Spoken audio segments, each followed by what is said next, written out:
শামসুল হুদা football academy বয়স এক যুগ পেরোলেও পাত প্রদীপের আলোয় আসেনি ফুটবলার গড়ার এই সূতিকাগারটি। হামিদপুর স্কুল মাঠ থেকে ছোট্ট পরিসরে যাত্রা শুরু হওয়া একাডেমিটি এখন আছে নিজস্ব 4টি মাঠ, আছে সুবিশাল ভবন, জিমনেশিয়াম, রিক্রিয়েশন সেন্টার। গ্রামে এমন একাডেমির ভাবনা কিভাবে এলো জানালেন পরিচালক। হামিদপুরেই ওখানে একটা 9 সাইজের মাঠ, 40 জন স্টুডেন্ট নিয়ে তখন শুধু আমরা যশোর জেলার প্লেয়ারদেরকে নিয়ে আমরা শুরু করি। পরের বছর আমরা 12 সালে জেলার বাইরের প্লেয়ার নিয়ে। অল্প কিছু শিক্ষার্থী নিয়ে শুরু করা একাডেমির বর্তমান শিক্ষার্থী সংখ্যা ছাড়িয়েছে শতাধিক। সেখানে ফুটবলের পাশাপাশি করতে হয় পড়াশোনাও।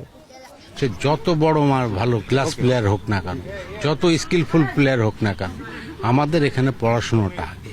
আমরা শামসুল হুদা ফুটবল একাডেমির নিজস্ব অর্থায়নে এই হামিদপুরে এখানে সব প্রতিষ্ঠান আছে।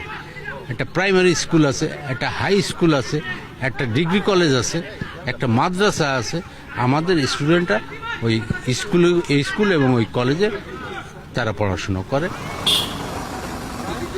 এই একাডেমিতেই ফুটবলে হাতেখড়ি হওয়া অনেকে সুযোগ পেয়ে মাঠ মাতিয়েছেন জাতীয় ও আন্তর্জাতিক পর্যায়ে।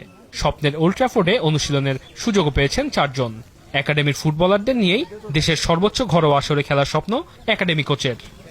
এই বছরই বিসিএল খেলার আমাদের একটা টিম হওয়ার কথা ছিল, আমরা শেষ পর্যন্ত নামটা প্রত্যাহার করে নিই।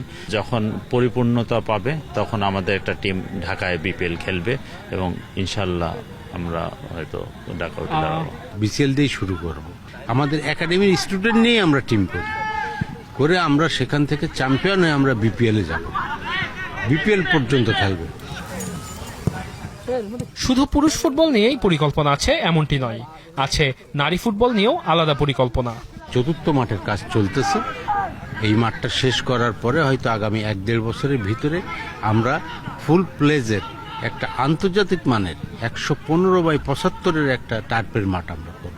অচিরেই আরেকটা নারী ফুটবল টিম আমাদের একটা একাডেমি করার চিন্তা ভাবনা আছে।